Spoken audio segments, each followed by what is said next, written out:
Hello，大家好。咁已經係第二次講大家好啦，因為第一條片原來唔記得咗開咪，跟住 upload 嘅時候先見到。咁就唔緊要啦，可能個天上我覆多一次，咁就好。咁我哋就再講多次。咁就今日回覆嘅係6月30號最尾嘅6月交易日啦。咁就星期一嘅交易。咁自己喺黃金同埋 UJ 都做咗出咗手嘅。黃金做得麻麻地，咁就講一講啦。咁首先啦，喺Week Open，即係朝早起身嘅時候見到佢向下衝，咗落嚟呢，佢打嘅係前面呢個 liquidity， 跟住佢出咗6點半，出咗一支比較有力嘅陽燭。咁當時呢，自己見到呢度有個橫行區。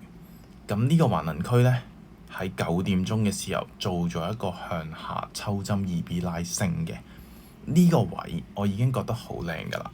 但係當時自己冇做到 buy stop 入市，即係如果唔係呢啲3266.8啊，呢啲位係應該要可以直接出手嘅。其實因為佢抽個針啦，佢都係停。如果佢要跌嘅話，停動呢啲位就會落嚟。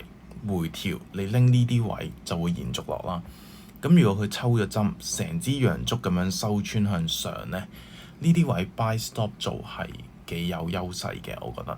最主要係因為個位置上啊，我哋開一開大圖去睇個位置上呢，已經係到咗一啲大圖嘅支持阻力啦。首先呢度啦，支持阻力嘅位置突破咗，變咗支持。呢個係市場 proof 咗俾你睇，佢係一個有力量嘅支持嚟嘅。然之後拉翻去前面都係啦，頂住咗呢啲位踩呢度，全部都係呢啲位度俾咗反應嘅。所以呢個位雖然你開細 time frame，你見到佢未係穿咗呢個位，但係成個都係一個 area 嚟㗎嘛，所以到咗支持嘅 area，我哋要留意。咁就跟住睇翻15分鐘，當時呢，自己見到佢上咗去呢，就掛咗盤喺呢度買升嘅呢啲位置，咁最後冇俾到啦，延續咗上去。咁跟住之後，我個腦呢，就係諗點樣去做升，咁之後就係去到歐盤開始啦。咁自己見到呢度頂部嘅位置都已經升穿咗。雖然唔好意思啊，開翻個小視圖啊。雖然係到咗前底呢啲位置，但係呢段有冇可能係終結段呢？佢呢度再使多一次拉升咗俾你。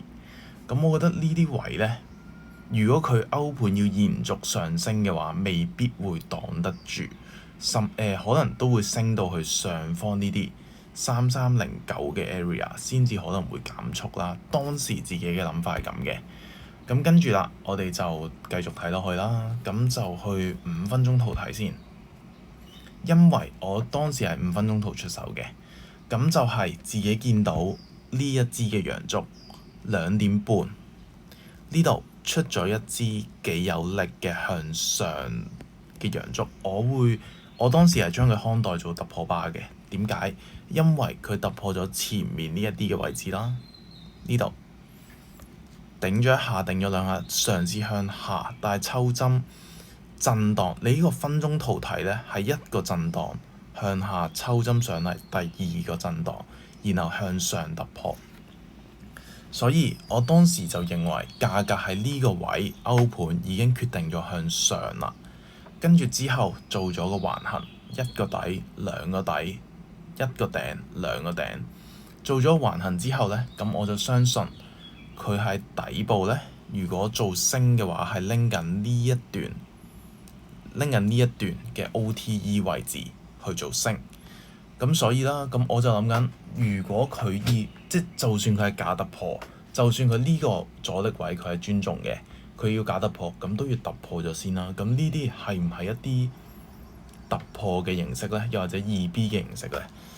我又覺得唔係，我會覺得如果呢一支可以向上啲再落，咁我就唔會做呢一個交易啦。但當時我覺得佢係個橫行底部啦，上升回 OTE 啦，有個上升禁區嘅位置啦。咁我就想喺呢度嘗試向上試，至少打咗呢一啲嘅 liquidity 先嘅。咁就最後事與願違，價格就向下震盪咗一陣，然後向下突破咗落嚟啦。咁就冇行到自己心中所想，不過唔緊要。咁我哋就再睇啦。暫時我都係繼續向上諗嘅。咁點解呢？主要原因係佢呢段下跌有冇打破過任何慣性？我覺得冇，因為佢呢一支係一支抽針上嚟，咁成件事就唔同咗好多啦。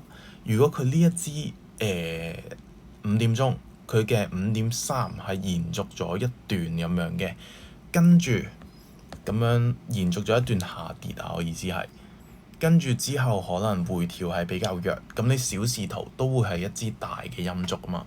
咁我回調再諗埋跌，我覺得會比較合理嘅。咁樣就係變咗當日星期一做翻一個橫行市，咁都係常見嘅走勢嚟嘅。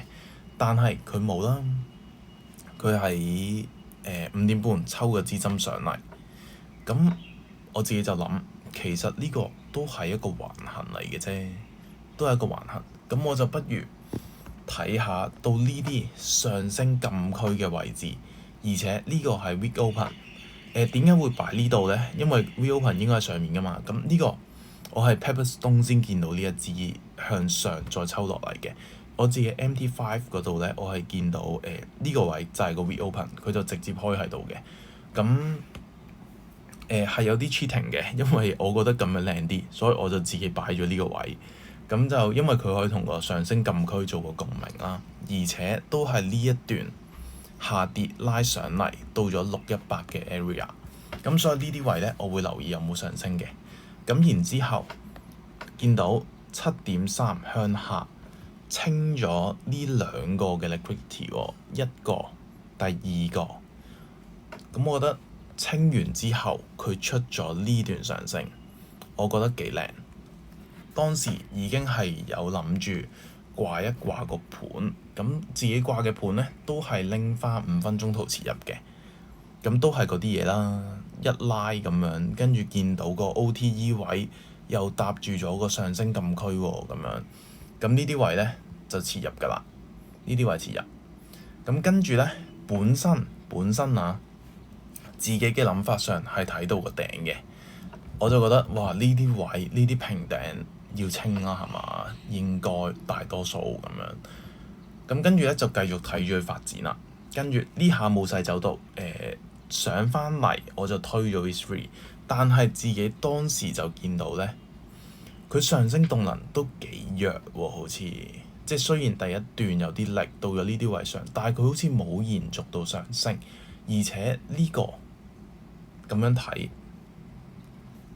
我當下判斷呢係有啲楔形嘅 feel 嘅，咁楔形比較反轉嘅意味居多啦。咁而且等陣啊，唔好咁亂，就清一清啲嘢先。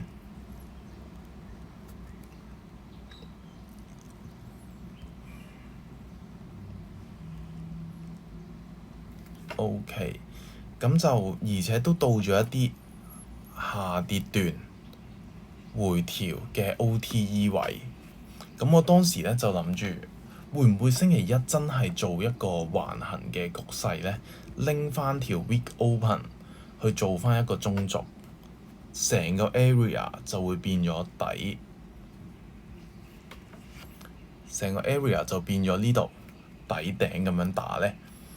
咁當時自己有呢個諗法之後咧，就有啲按捺唔住啊，因為見到嘅上升窒下咁樣，咁我就喺呢個位度出手買咗跌嘅，咁就係拎呢一啲啦，互換嘅位置1下、2下、3下、4下呢啲互換位咧，我就喺度切入咗啦。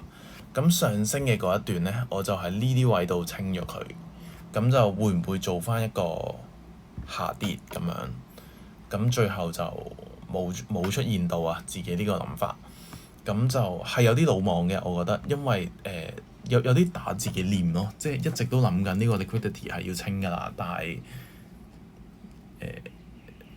大手多，係有啲手多同埋諗得太多啊，跟住就喺呢啲位度做咗切入啦，咁就冇。咁當日黃金嘅交易咧就係咁多嘅啫。好啦，咁跟住自己第二個資產 UJ 就呢一度係啦，咁就做咗一個 trade 嘅啫。咁呢個 trade 咧係其實冇乜特別，因為我當時就係想睇下其他資產冇靚嘅位置，跟住咁啱就見到 UJ 個位置上好似幾好喎咁樣，跟住之後就直接切入咗啦。咁最主要係拎呢一段下跌段啦，呢段係亞盤嘅下跌，跟住同樣佢係一個上行震盪嘅局面啦，向下突破，打破咗慣性嘅。咁所以呢啲位咧，我就想試一試會唔會有回調嘅機會向下做。咁回調嘅機會咧，你見到呢度踩向上，呢度有一隻腳，呢度啦，踩咗一下上嚟，然後價格突破，回踩咗一下，再延續落㗎嘛。咁所以我就將呢一度將佢定咗做一個互換嘅位置，咁就睇下回調去返呢啲位會唔會俾反應落嚟啦。咁自己諗法就主要係咁樣。咁跟住有呢個諗法之後，咁啱一開就去咗 OTE 嘅位置，咁所以咧就 market order 就直接入咗啦，守就守返個頂嘅啫。當時仲有另一個睇法，就係佢會係一嚿橫行，呢度嘅一嚿橫行。咁當時有諗過，咁自己咪喺橫行中間嗰度做跌，好似冇乜優勢。但係第一啦，動能傾向係向下嘅。第二，佢呢個底部佢係冇清到嘅。第三就係成個趨勢啊，成個趨勢都係下跌優先嘅，下跌強，上升上行震盪，回調動能較弱，出咗一段下跌動能，所以我係 drive on 以上呢啲嘢啦去回調，希望可以做個跌咁樣，咁就順利地今朝早就 TP 咗。咁然之後，咁呢一啲 alert 咧係我買咗升啊，就喺見到佢底部，見到佢底部啦，踩咗一下落嚟，跟住冇延續喎，而係出咗一段上升，抽咗上嚟，所以呢啲位啦，呢啲位就切入咗，咁就睇下會唔會上翻嚟呢度會推 3啦，跟住呢度會食第一次頂部去翻橫頂嘅話，我會清咗佢咁樣。咁呢個係暫時嘅諗法啦，咁都未睇歐盤佢會做啲乜嘢，會唔會延續啊？會唔會向翻下咁樣？咁到時今晚嘅復盤就再講。咁好，咁嚟到當日時間啦，嚟到7月1號係下半年嘅開始啊，咁就祝大家交易順利，咁就做好自己，接受結果咁樣就 OK 啦。好多謝大家，thank you。